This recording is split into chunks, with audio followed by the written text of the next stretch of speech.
영원히 지는 일은 없다. 고통이 계속 지속되는 일도 없다. 언젠가 반드시 비가 그치고 구름 사이로 푸른 하늘은 엿보일 것이다. 츠지 히토나리, 소설가, 일본 냉정과 열정 사이라고 하는 유명한 소설을 쓴 츠지 히토나리가 말한 내용입니다. 언젠가 비가 그치고 구름 사이로 파란 하늘이 보일 것이다. 온 땅을 얼어버릴 정도로 불어제끼던 겨울의 차가운 바람도 뭔가 지금은 변한 것 같아요. 뭔가 봄 기운을 품고 있다는 걸 느끼게 됩니다. 아직 날씨가 여전히 차지만 봄 기운은 다가오고 있습니다. 아무리 추운 겨울도 결국 어떻게 해요? 지나가고 예쁜 봄꽃이 가득한 봄날이 다가옵니다. 우리 인생도 마찬가지입니다. 아무리 힘들고 어려운 겨울 같은 어려움이 있다 하더라도 영원히 그 고통과 어려움이 내 인생 속에 지속되지는 않습니다. 특히 하나님과 함께하는 사람이라면 하나님의 계획 속에서 겨울이 지나고 봄이 올 것입니다. 우리 좁은 길교회도 겨울이 지나고 축복된 봄이 올 것입니다. 부흥의 봄이 올 것입니다. 그런데 지혜로운 농부는 겨울철에도 쉬는 법이 없습니다. 봄을 준비하고 봄날에 새로운 농사를 준비하는 사람이 지혜로운 농부인 것처럼 내 인생의 겨울이라고 해서 두 손 놓고 인생 한탄만 하고 팔자탄만 하고 운명탄만 하는 사람에게는 그 봄날의 기회조차도 그에게는 사치스러운 것일 것입니다. 그러나 겨울철에도 지혜로운 농부가 봄을 준비하듯이 지금 내 인생의 겨울이라고 느낀다 하더라도 지금 내 인생의 봄을 준비하는 현명한 하나님의 사람은 반드시 하나님께서 봄날의 기회를 주실 것입니다. 그 기회가 있어요. 우리 좁은 길 교회도 마찬가지입니다. 오늘 여러 생각들, 저런 생각을 하면서 우리 교회가 이제 선교하고 구제하는 교회가 됐구나라고 하는 생각을 가지면서 기쁨이 있습니다. 여러분, 반드시 하나님은 우리 교회를 크게 쓰실 때가 옵니다. 반드시 여러분을 쓰실 때가 옵니다. 그것을 지금 준비하는 그러한 하나님의 종들이 되기를 주님의 이름으로 축원합니다. 젊은 나이에 중풍을 맞아서 정말 좌절 가운데 있던 제 친구가 하나 있는데 청주에 살아요. 그 친구를 제가 신방을 한 적이 있어요. 신방에서 그 친구하고 교회를 다니지는 않지만 저를 통해서 예수에 대한 얘기를 많이 들었죠. 신앙에 대해서 많이 듣고. 근데 제가 오면은 부담스러워해요. 목사가 온다고. 근데 그 친구가 40대 초반에 중풍을 맞아가지고 힘든 나날을 보내고 있었는데 좀 많이 회복됐더라고요. 가서 저하고 이렇게 얘기하다가 날 보고 그러더라고. 상배가 이 또한 지나가지 않겠냐 이런 얘기를 하더라고. 이 또한 지나가리. 아무리 내 인생에 어려움이 와도 결국은 지나가지 않겠나. 그래서 내가 그래, 지나가는 건 지나가는데 하나님의 은혜 속에서 지나갔으면 좋겠다. 그래서 제가 전도를 했는데 그 가까운 데 교회가 있어요. 그래서 그 청주 가까운 교회, 순복음 교회가 있어서 제가 소개를 하고 이렇게 왔습니다. 여러분, 고난을 당할 때 그 고난을 대하는 사람들의 태도가 다른데 어떤 사람은 운명 탓을 합니다. 내 팔자 탓을 합니다. 팔자라는 게 뭐예요? 타고난 운명이라는 거 아니겠어요? 나는 이런 팔자야. 어쩔 수 없는 팔자야. 이런 사람은요, 봄날이 와도 그 봄날의 축복을 누리지를 못합니다. 기회는 준비된 자를 위한 거예요. 준비된 자를 위해서 기회가 오는 거지, 기회가 모든 사람들에게 공평하게 주어지는 게 아니에요. 여러분, 예수 안에서 과연 운명과 팔자가 있을까요? 생사화복은 누구한테 있어요? 하나님께 있는 거예요. 예수 안 믿는 사람은 자신의 운명을 탓하고 타고난 팔자를 탓할 때 믿음의 사람은 기도하기를 바랍니다. 그게 다른 거예요. 우리나라는요, 운명 탓하고 팔자 타는 게 우리나라 기본 심성이에요. 우리나라는 종교성이 많은 민족이에요. 우리는 어릴 때부터, 우리 조상 때부터 운명 탓하고 팔자 탓했어요. 그런 나라가 지금 세계 15번째 안에 드는 무역 강국이 되고 잘 사는 나라가 된 것은 팔자 때문입니까? 운명 때문입니까? 하나님의 축복입니까? 솔직히 한번 여러분 우리 서로 얘기해 봅시다. 5,000년, 반만 년의 역사라고 하는 이 대한민국이 이렇게까지 국운이 상승하고 세계적으로 이름을 떨친 적이 있었습니까? 예? 동방에 이름 없는 나라였어요. 동방에 이름 없는 나라가 올림픽을 해도 세계 10등 안에 들어가고 세계적인 걸출한 인물들을 배출해내는 그런 강국이 된 것은 언제부터입니까? 우리가 운명 탓하고 팔자 탓할 때는 이 나라에는 미래가 없었어요. 그러나 기독교가 들어오고 선교사님들이 열심히 복음을 전하고 믿음의 우리의 선조들이 피를 흘리고 그래서 운명과 팔자를 넘어서서 믿음의 기도가 있었기 때문에 오늘날 대한민국이 있는 거예요. 조금만 역사의식이 있는 사람은 이건 아는 거예요. 지금 우리를 인도하시는 하나님은 모르겠습니까? 통일의 문도 열어주실 줄로 믿습니다. 여러분이 생각할 때 미국, 중국, 러시아, 일본이 잘해가지고 우리나라가 통일될 것 같습니까?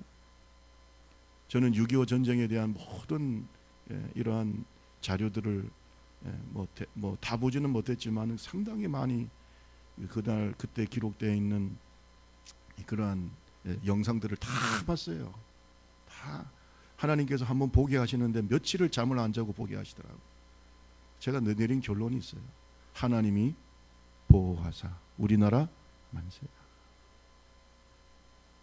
철없는 사람들이 우리나라가 어쩌다 이렇게 여기까지 왔다고 생각할지 몰라도 저는 제가 볼 때 그렇죠. 하나님이 메가더라고 하는 사람을 택하셔서 그에게 인천 상륙의 지혜를 주시고 그래서 대한민국에 있는 거예요. 어디서 뭘로 오늘의 번영이 있겠어요? 우리나라 지하자원이 풍부합니까? 뭐가 잘났습니까? 맨날 당쟁만 하고 서로 싸우고 운명 다 팔자 탓할 때는 이 나라는 희망이 없었어요. 여러분, 오늘 타고난 운명은 저주스럽고 타고난 팔자는 힘들었지만 그 팔자 운명을 넘어선 인물이 있어요. 그 사람이 야베스입니다. 야베스. 우리 옆 사람하고 얘기합시다. 팔자 탓하지 맙시다. 빨리 하세요. 그것은 어리석고 무식하고 그리고 못난 사람들의 그런 하소연인 것입니다. 푸념인 것이에요. 그 사람이 세상을 이끌어가는 게 아니에요. 누가 그러더라고. 이 세상에 10% 되는 엘리트들이 이 땅을 이끌어간다. 영적으로도 똑같은 것입니다. 기도하는 믿음의 종들이 이 땅을 이끌어가는 거지.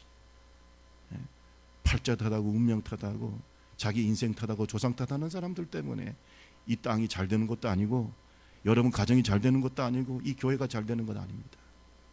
믿음의 사람들이 이 교회를 이끌어가고 믿음의 사람들의 기도가 이 땅에 축복을 가져오는 줄로 믿습니다. 야베스가 됩시다. 야베스의 기도를 우리는 들어야 돼요. 야베스 같은 인물이 필요한 것이에요. 하나님 앞에서 불운한 운명을 뛰어넘어서 하나님 앞에서 귀한 하나님의 사람이 되었던 이 야베스가 오늘 우리에게 주시는 하나님의 메시지가 있습니다. 그 메시지를 듣는 하나님의 종들이 되기를 바랍니다. 특히 오늘 이 자리에 참석한 젊은이들이 이 말씀에 귀를 기울일 필요가 있어요. 왜? 여러분의 인생은 많이 남았어요. 여러분이 어떻게 생각하느냐에 따라서 인생이 바뀌는 것이에요. 오늘 우리 모두에게 이 축복이 있기를 주님의 이름으로 축원합니다. 야베스는 태어날 때부터 불운한 인물이라고 그랬어요. 성경을 보면은 야베스에 대해서 자세한 기록이 없어요. 그가 어느 가문의 사람인지 어떻게 자랐는지 전혀 그런 기록이 없습니다.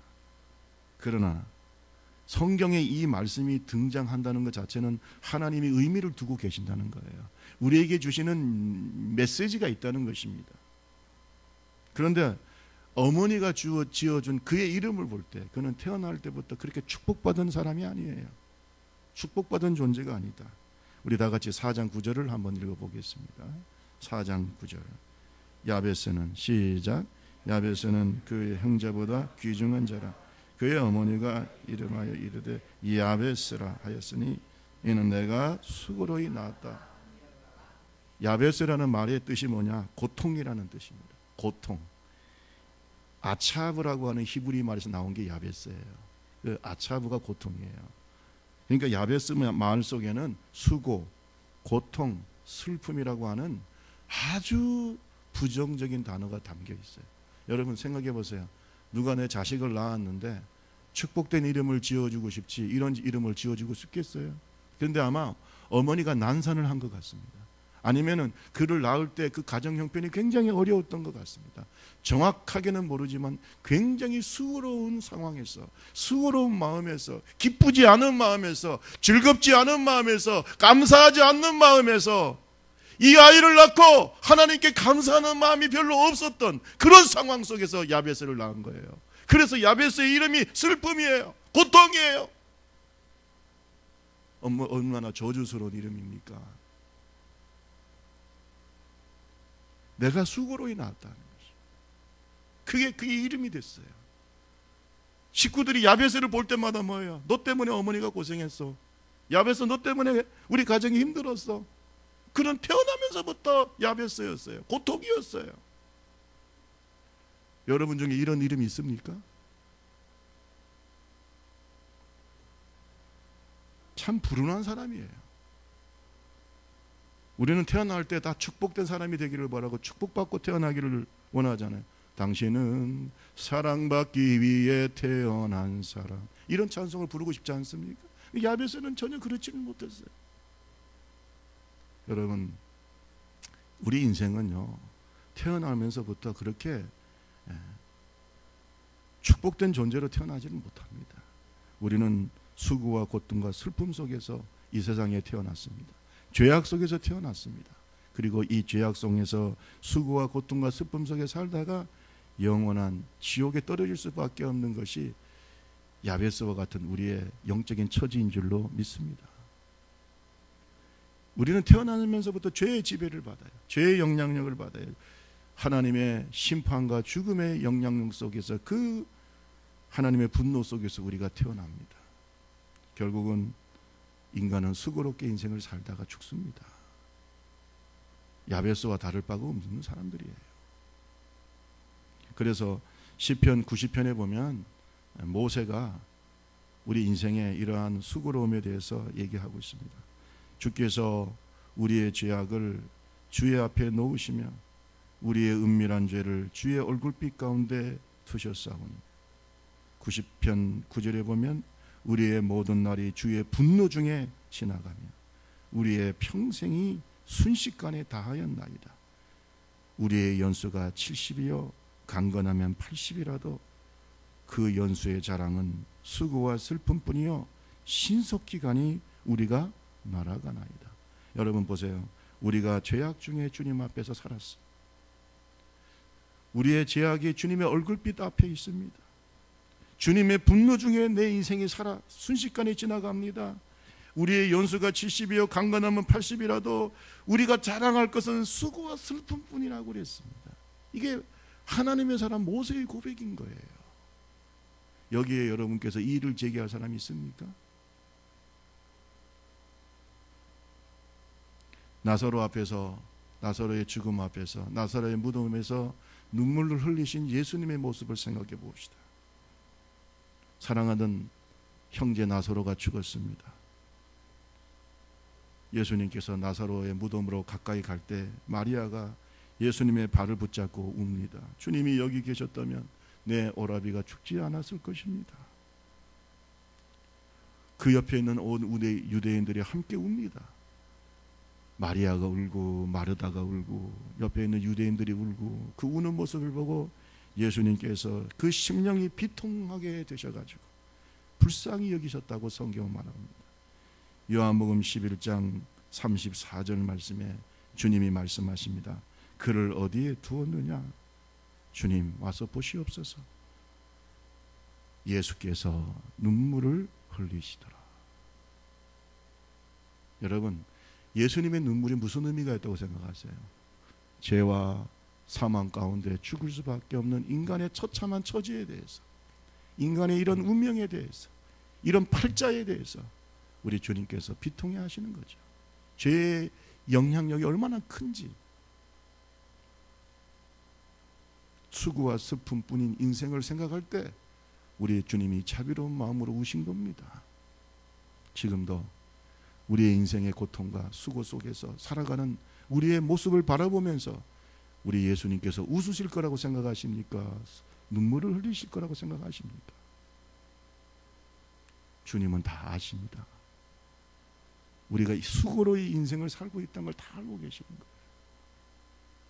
이대로 내버려두면 이렇게 수고롭게 살다가 영원한 하나님의 심판 가운데 지옥불에 더 던져질 수밖에 없는 불쌍한 인생이라는 것을 우리 주님은 누구보다도 더 잘 아시는 거예요.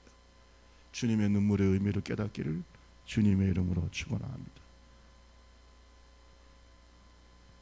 태어나면서 불운한 이름, 고통, 슬픔, 수고. 야베스. 그는 그의 운명을 그대로 내버려 두기를 원치 않았습니다. 그의 운명을 뛰어넘어서는, 그의 팔자를 뛰어넘어서는 하나님의 능력을 기대했어요. 이것이 바로 야베스의 믿음인 줄로 믿습니다. 그는 자신의 운명과 자신의 인생이 그저 팔자 속 안에 달려있는 것이 아니라 생사화복을 주관하시는 하나님의 손에 있다는 걸 알아요. 내가 태어날 때는 이렇게 불행하게 태어났지만 하나님의 손이 나와 함께 하시면, 주의 손이 나와 함께 하시면, 주의 능력의 손이, 자비의 손이, 주님의 축복의 손이 나와 함께 하시면 내 인생은 바뀔 수 있습니다. 내 인생은 바뀔 수 있어요. 이게 야베스의 믿음이었어요. 자신의 운명에 굴하지 않고 솔직한 믿음의 기도를 하나님께 드리기 시작합니다. 몇 살 때부터 언제부터 그랬는지는 성경에 기록되어 있지 않지만 이런 영적인 깨달음이 그의 인생의 전환기가 된 거예요. 터닝 포인트가 된 거예요. 여러분의 인생 속에 분명한 터닝 포인트가 있어요. 언제 하나님 앞에 이런 믿음을 갖느냐가 바로 터닝 포인트예요. 야베스는 하나님 앞에서 이 믿음을 갖기 시작했어요. 그래, 내 인생은 이 저주스러운 이름으로 끝나지 않겠다. 운명에 굴하지 않겠다. 한번 내 인생을 하나님의 손에 맡겨보자. 하나님께서 내 인생을 바꾸실 것이다. 다 같이 4장 10절을 읽어볼까요? 4장 10절 다 같이 있습니다. 시작. 야베스가 이스라엘 하나님께 아뢰어 이르되 주께서 내게 복을 주시려거든 나의 지역을 넓히시고 주의 손으로 나를 도우사 나로 환난을 벗어나 내게 근심이 없게 하옵소서 하였더니 하나님이 그가 구하는 것을.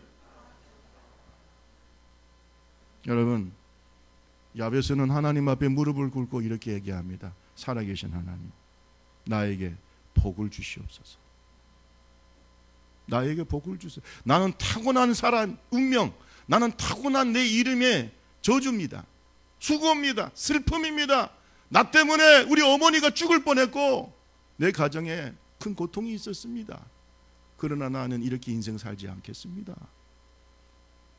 나를 축복해 주세요. 이스라엘 하나님께 아뢰어 이르되 주께서 내게 복을 주시려거든. 첫 번째 야베스의 기도 속에 있는 것은 뭐냐? 따라합시다. 하나님은, 크게 따라하세요. 하나님은 축복하시는 하나님이시다. 나에게 축복을 주시는 하나님이. 어떤 사람은 이렇게 얘기합니다. 그건 기복신앙 아니야? 아이고 뭐 하나님께 축복을 꼭 구해야 돼? 그럼 물어봅시다. 그러면 하나님은 우리에게 축복을 안 주시고 뭘 주실까요? 여러분이 믿는 하나님은 어떤 하나님이에요? 제가 믿는 하나님은 생명 주시는 하나님이에요. 축복 주시는 하나님이에요. 능력 주시는 하나님이에요. 구원을 해롭게 주시는 하나님이에요. 여러분이 믿는 하나님은 어떤 하나님이십니까? 축복 주시는 하나님이에요. 인간을 창조할 때 하나님은 저주하기 위해서 만들었을까요? 축복하기 위해 만들었을까요? 여러분, 창세기 말씀에도 하나님은 생육하고 번성하고 땅에 충만하라, 땅을 정복하라고 창조의 축복을 주셨을 뿐만 아니라 신명기 7장 13절에도 하나님은 축복하십니다. 곧 너를 사랑하고 복주사 너를 번성하게 하시되 내게 주리라고 내 조상들에게 맹세한 땅에서 내 소생에게 은혜를 베푸시며 내 토지의 소산과 곡식과 포도주와 기름을 풍성하게 하시며 내 소와 양을 번식하게 하시리니 15, 14절에 내가 복을 받음이 만민보다 훨씬 더 할 것이다. 따라합시다. 내가 복을 받음이 만민보다 훨씬 더 할 것이다. 믿습니까? 여러분, 이스라엘 백성을 애굽에서 구원해 내실 때 그냥 예배만 받기 위해서 구원하셨습니까? 광야에서 고통당하고 고난당하고 수고만 하고 그래서 천국만 가도록 주님께서 이스라엘을 구원하셨습니까? 아니에요. 이 땅에 사는 동안에 가나안의 축복을 주기 위해서 부르신 거예요.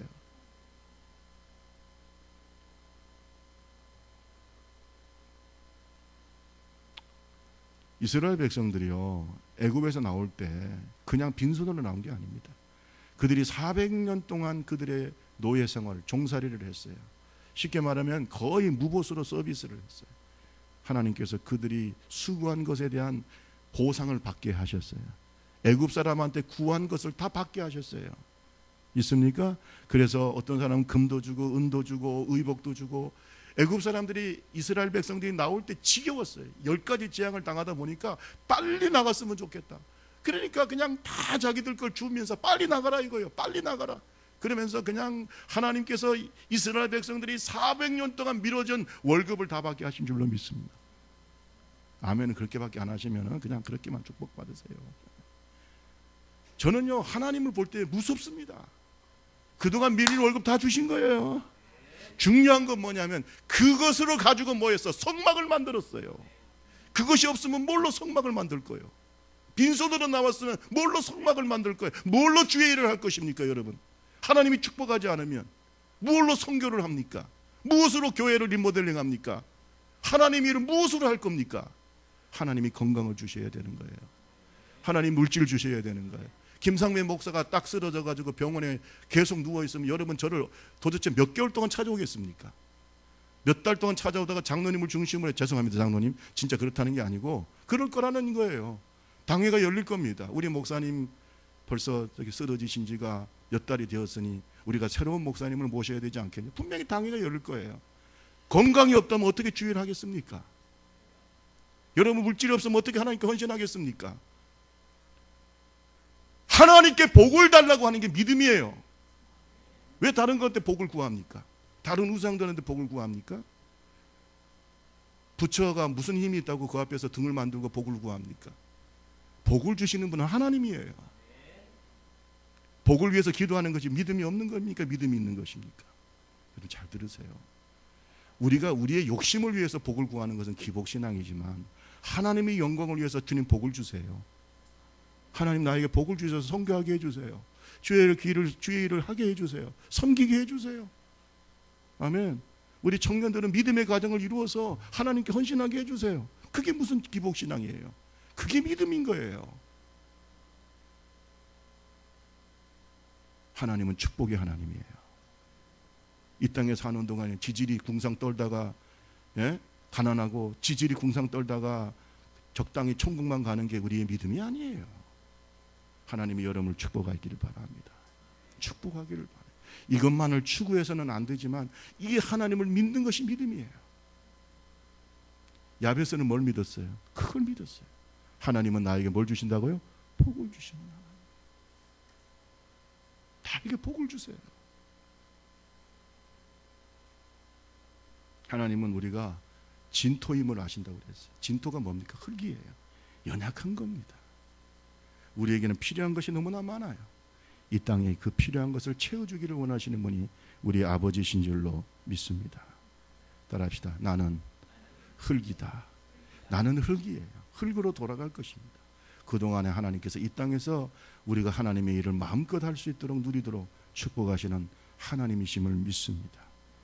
오늘 성경에도 나오고 있습니다. 신명기 7장 13절에 너를 사랑하시고 복주사. 사랑하시는 것이 축복이라는 거예요. 복주시는 것이 사랑이라는 거예요. 사랑받는 존재가 되기를 바랍니다. 복받는 존재가 되기 바랍니다. 하나님 앞에서 바른 믿음을 가진 우리의 신앙이 되어야 된다. 마태복음 7장 9절 말씀 보세요.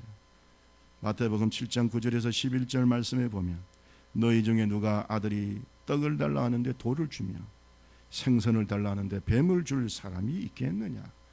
너희가 악한 자라도 좋은 것으로 자식에게 줄 알거든. 하물며 하늘에 계신 너희 아버지께서 구하는 자에게 뭘 주신다고요? 좋은 것을 주시지 않겠느냐. 예수님의 말씀입니다. 예수님은 우리에게 좋은 것을 주시기를 원하시는 좋으신 목자가 되시는 줄로 믿습니다. 하나님은 우리에게 좋은 걸 주기를 원해요.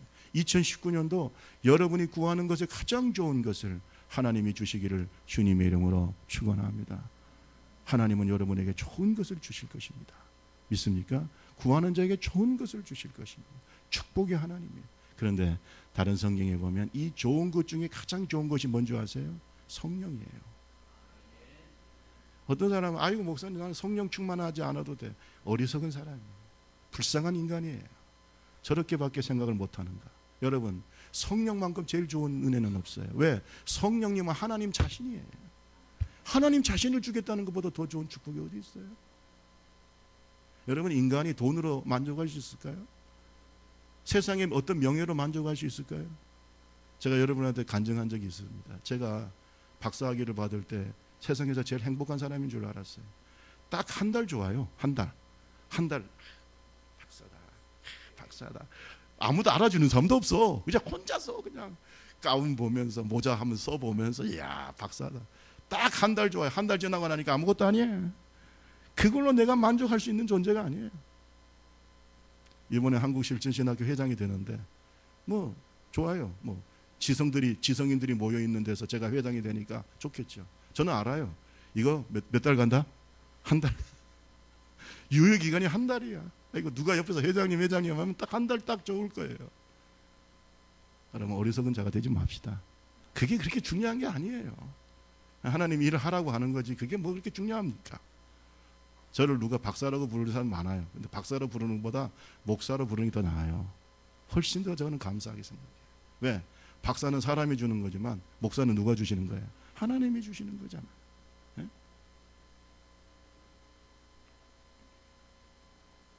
여러분 묻고 싶습니다. 하나님이 여러분의 복 주시기를 원하십니까? 여러분 자녀가 복 받기를 원하십니까? 야베스처럼 믿음의 기도를 드립시다. 하나님 나에게 복을 주세요. 복을 주세요. 진지하게 복을 주세요. 그것은 살아계신 하나님을 믿는 믿음이에요.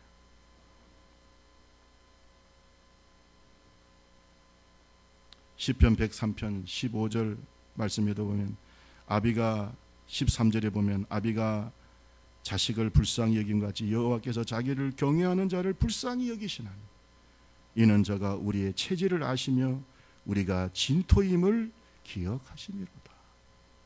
여러분 우리는 부족해요. 하나님의 도우심이 필요해요. 여러분 자식들이요 나이가 들었다고 좀 경제력이 있다고 부모 무시하면 좋아요 안 좋아요? 안 좋죠. 자식이 자기가 아무리 잘나고 똑똑해도 부모에게 전화해서 기도 부탁하고 예? 좀 어려운 것은 서로 의논하고 이런 자식이 좋은 자식이에요. 예? 한 번은 우리 어머니가 지금 돌아가셨지만 살아계실 때 그러더라고. 야 무소식이 희소식이다. 전화를 제가 잘 안 하니까 그러면서 하는 말이 예, 기도 부탁을 하라는 것이에요. 좀 네가 힘들고 어려울 때 나한테 기도 부탁을 좀 하라. 내가 너를 위해서 기도하지 않냐. 뭐 그렇게 잘났어 우리가. 예? 다 그 기도로 내가 먹고 사는데. 예? 그래서 제가 어머니 살아계실 때 어떤 때는 어머니한테 기도 부탁할 때가 종종 있었어요. 이거 좀 기도 좀 해주십시오. 자식이요 아무리 나이 들어도 부모를 어떤 면에서는 의지하고 또 기도도 부탁하고 또 여러 가지 의논하고 이런 사람을 원하는 거예요. 부모는 어떤 부모도. 그러면 하나님은 예외겠습니까? 그 마음이 하나님의 마음인 거예요. 아멘. 하나님 앞에 우리가 기도하고 복을 달라는 것은 하나님 보실 때는 우리가 하나님 없이는 못 산다는 그런 믿음의 고백인 거예요. 따라합시다. 하나님 없이 살 수 없어요. 그런 걸 주님이 좋아하시는 거예요. 그게 좋아하시는 거예요.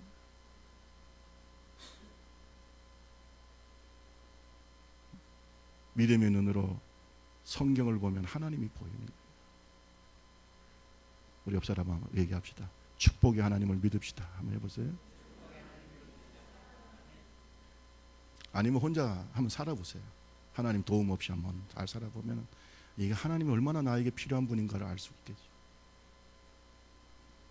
두 번째로 이 야베스의 기도 속에 뭐가 있느냐 하면 지경을 뭐예요? 넓혀달라. 지역을 넓혀달라는 기도가 있어요.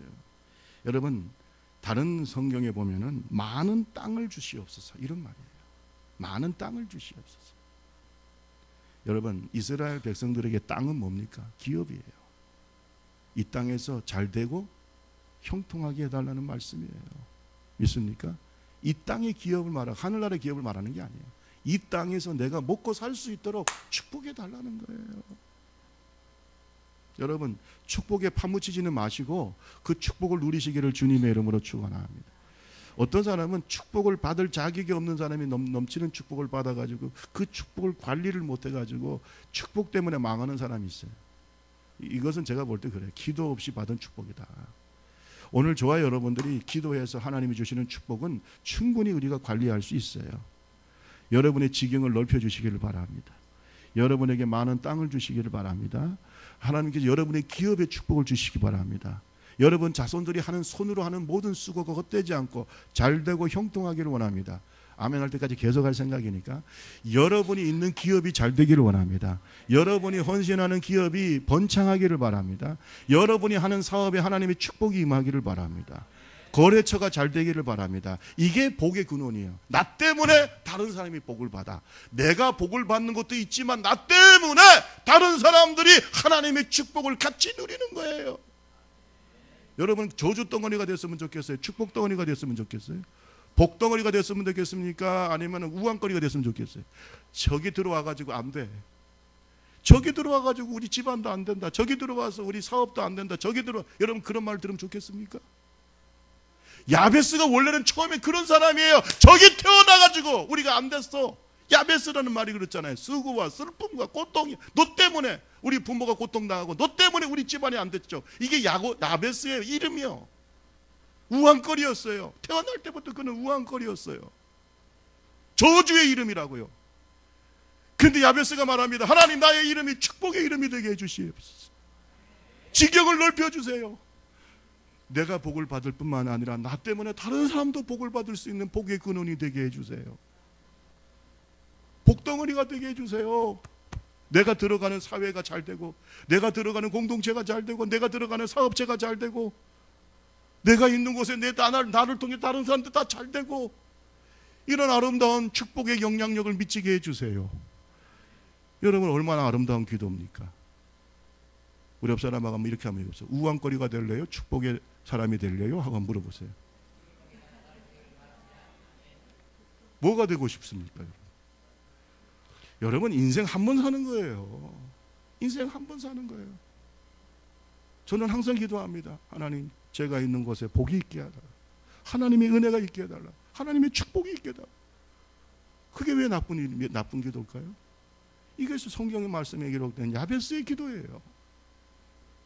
잘 되기 바랍니다. 여러분이 있는 것이 안 되면 여러분 자존감이 어떻게 돼요? 떨어져. 내가 가는 곳마다 안 돼. 내가 가는 곳마다 안 돼.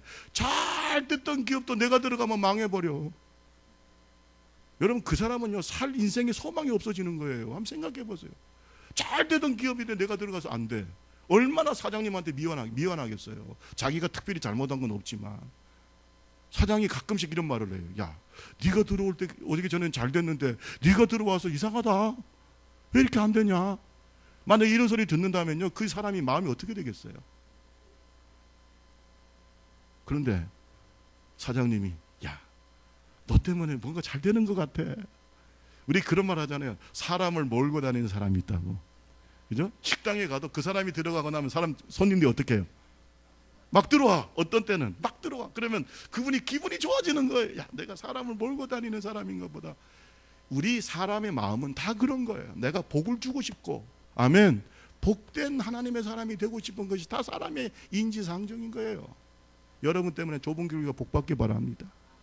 여러분 때문에 여러분 가정이 복받기 바랍니다. 야베스가 변화하여서 축복의 사람이 됩시다. 예? 여러분이 축복의 사람이 돼야 결혼을 해도 그 가정이 복이 있는 거예요.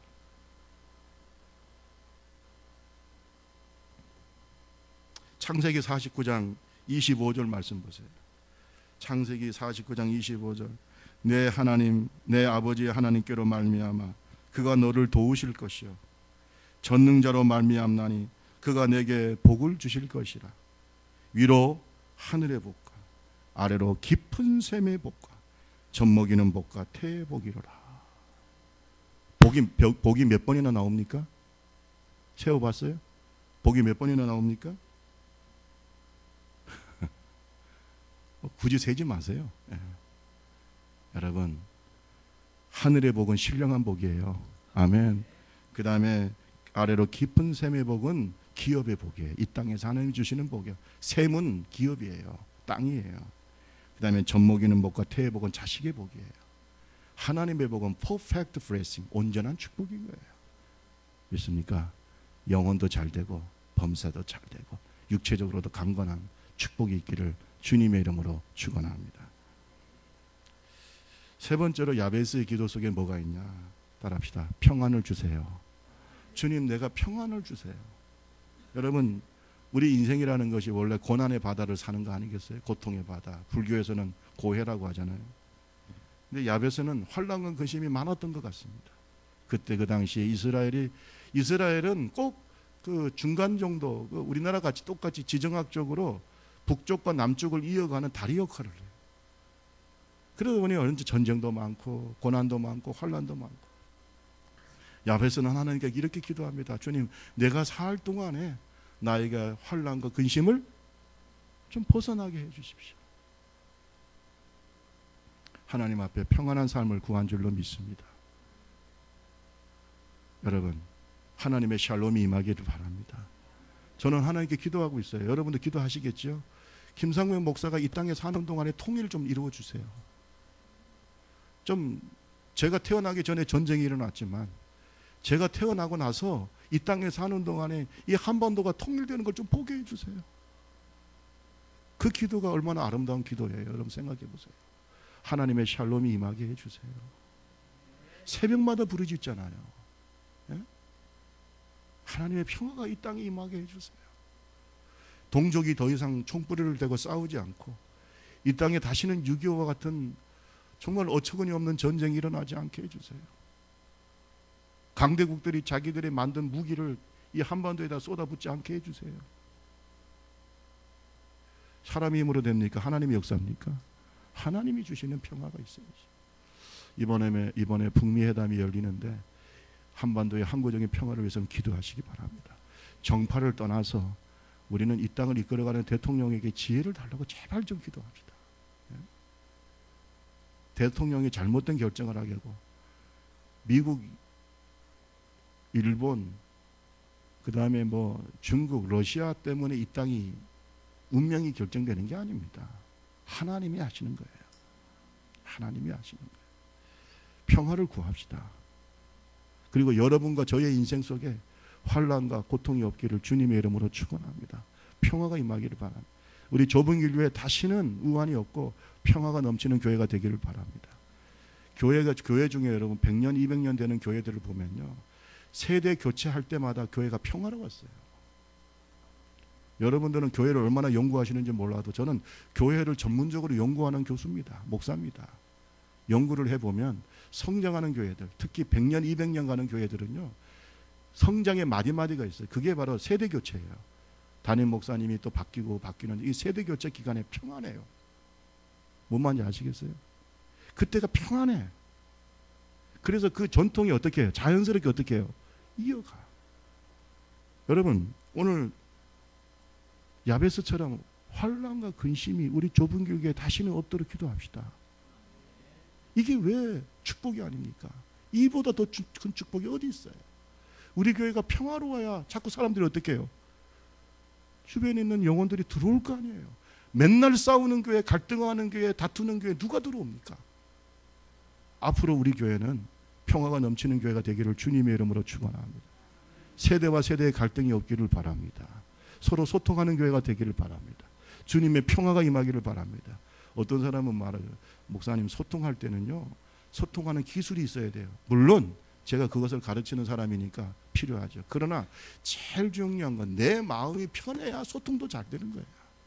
내 마음이 언짢고 내 마음이 힘든데 와가지고 소통합시다. 말이 돼요, 안 돼요? 짜증부터 나게 돼 있어요. 마음의 평화가 넘치길 바랍니다. 그래야 소통도 하는 거 아니에요.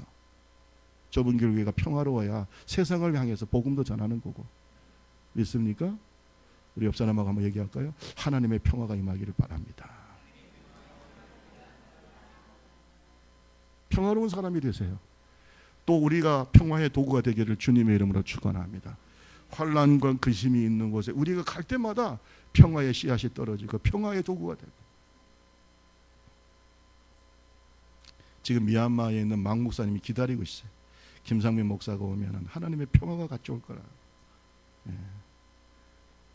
미얀마 땅에도 하나님의 평화가 임하기를 바랍니다. 브루스 윌킨스가 야베스의 기도라는 책을 썼어요. 근데 그 책에 이런 내용이 있답니다.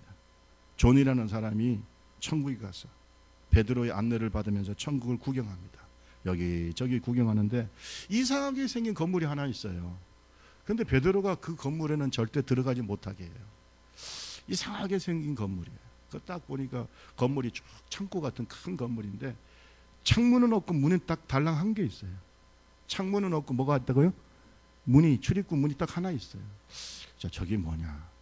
사람이라는 게요, 가지 말라고 하면 어떡해? 더 가고 싶어. 그래가지고, 예.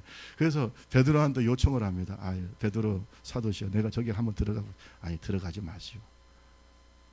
더 궁금해져요. 그래서 또 요청을 해요. 재차. 저 문에 한번 내가 들어가 보게 해주세요. 그러니까 베드로가 허락을 해요. 그래서 문을 딱 열고 들어갔더니 세상에 창문은 없고 그런, 예, 그 바닥에서부터 천정까지 선반들이 가득한 그런 건물이었어요. 선반들이 가득한 건물. 그리고 선반마다 빨간 리본이 묶여져 있는 하얀 상자들이 잘 정돈되어 있었다고 합니다. 그런데 그 상자마다 전부 이름들이 쓰여져 있어요. 이름들이 쫙 쓰여 있어요. 존이 굉장히 궁금해졌어요.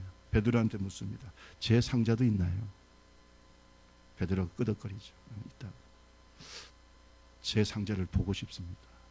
베드로가 허락을 했어요. 그래서 존이라고 하는 자기의 상자의 이름을, 리본을 열고 딱 열어봤어요. 거기에는요, 뭐가 있을까요? 하나님께서 존이 이 땅에 사는 동안에 주시고 싶었던, 주시려고 했던 축복이 가득 들어있었다는 거예요. 뭐가 들어있었다고요? 주시려고 축복. 근데 이 땅에서 다 누리지는 못하고 천국 온 거예요. 존이 궁금했어요. 왜 나는 이 축복들, 하나님이 주시려고 하는 이 상자에 가득한 축복들을 왜 나는 누리지 못했나요? 뭘 안 했기 때문에? 기도하지 않았어요. 믿음의 기도가 없으니까 주실 수가 없는 거예요. 기도는 믿음이에요. 한번 생각해 보세요. 여러분, 믿음 없는 사람이 기도할까요? 안 할까요? 믿음 없는 사람이 기도합니까? 기도하는 사람이 믿음이 있는 사람이에요. 여러분, 지금 여러분의 상자 속에 하나님이 주시고자 하는 축복이 얼마나 있는지 우리는 몰라요. 그 축복을 이 땅에서는 다 누리고 사시기를 바랍니다. 뭘 해야 돼요?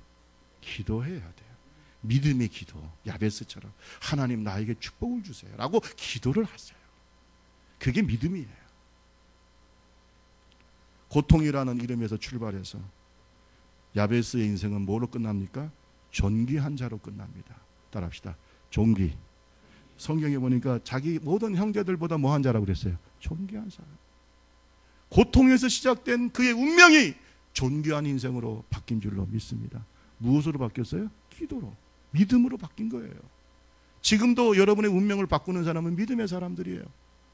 이렇게 살면 그냥 고통스럽게 인생 저주하면서 남 저주하면서 조상 저주하면서 부모 저주하면서 살 수밖에 없는 인생이, 오늘 믿음의 기도로 야베스와 같은 믿음을 갖는다면 존귀한 자가 될 수 있어요.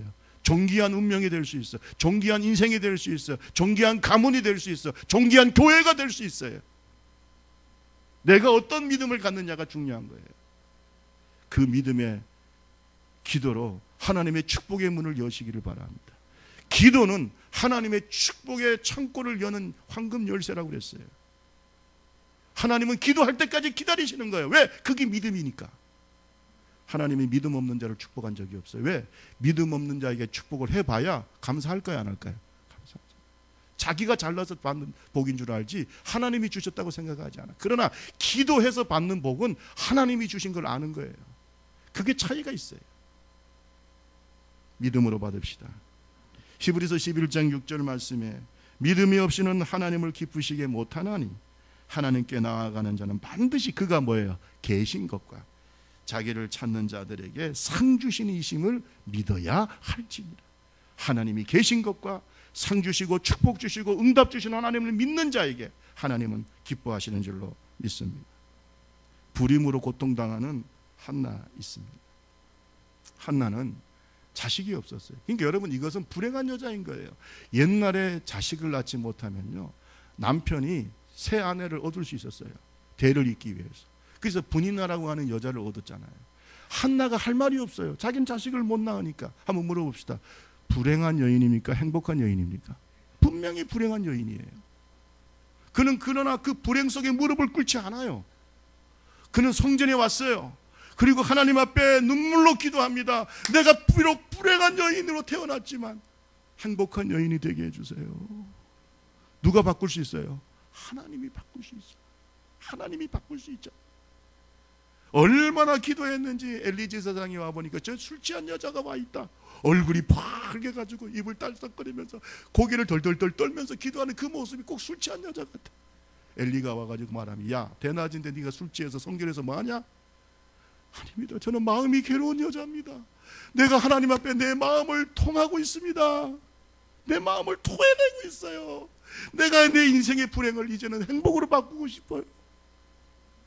그 기도가 엘리 제사장의 마음도 감동시킨 줄로 믿습니다. 그래서 엘리가 뭐라고 말합니까? 하나님이 내 기도를 들어주시기를 원하노라. 하나님이 내 기도를 들어주시기를 원하노라. 듣고 나니까 너무나 안타까우니까 엘리 제사장이 그렇게 영적으로 충만한 사람도 아닌데 축복을 하는 거예요. 성경에 보니까 그 주의 종의 축복을 듣고 난 다음에 얼굴의 근심이 믿음대로 되는 것이죠. 하나님이 주의 종을 통해서 말씀하셨으니까 그대로 될 것이다. 그렇게 믿고 얼굴에 근심이 없었다고 그랬어요. 그리고 아침에 일찍 일어나 하나님께 경배하고 돌아가서 라마에 있는 자기 집에 이르러서 엘가나 자기 남편과 동침을 했는데 성경에 보니까 여호와께서 그를 생각하신지라. 따라합시다. 하나님께서 한나를 생각하신지라. 잘 들으세요. 기도하기 전까지 주님은 생각 안 한다는 게 아니라 그 기도할 때까지 기다리시는 거예요. 그게 믿음이니까. 그때까지. 한나가 임신하고 때가 이르매 아들을 낳아 뭐라고 했어요? 사무엘. 사무엘이 어떤 인물입니까? 성경을 통틀어서 하나님께서 가장 사랑하고 귀하게 쓰셨던 그런 큰 인물 중에 한 사람, 사무엘. 우리가 옛날에 차에 보면은 오늘도 무사히라고 하는 그 글귀가 써 있는 그 기도하는 어린아이, 그 사진 여러분 기억나세요? 옛날에 그 버스 때마다 다 붙어 있었고 택시마다 다 붙어 있었던 그 오늘도 무사히, 그 기도하는 그 아이, 그 아이의 이름이 뭐예요? 그게 사무엘이요. 그런 인물을, 그 축복을 하나님께서 그가 기도하실 때까지 기다렸다가 그 불행했던 여인에게 이 사무엘을 선물로 주신 거 아니에요. 여러분 지금 인생이 여러분 지금까지 불행했어요? 사무엘 받으세요. 아멘 소리 이거밖에 할 줄 몰랐네. 사무엘 받으세요. 어떻게 받을 수 있어요? 믿음의 기도로.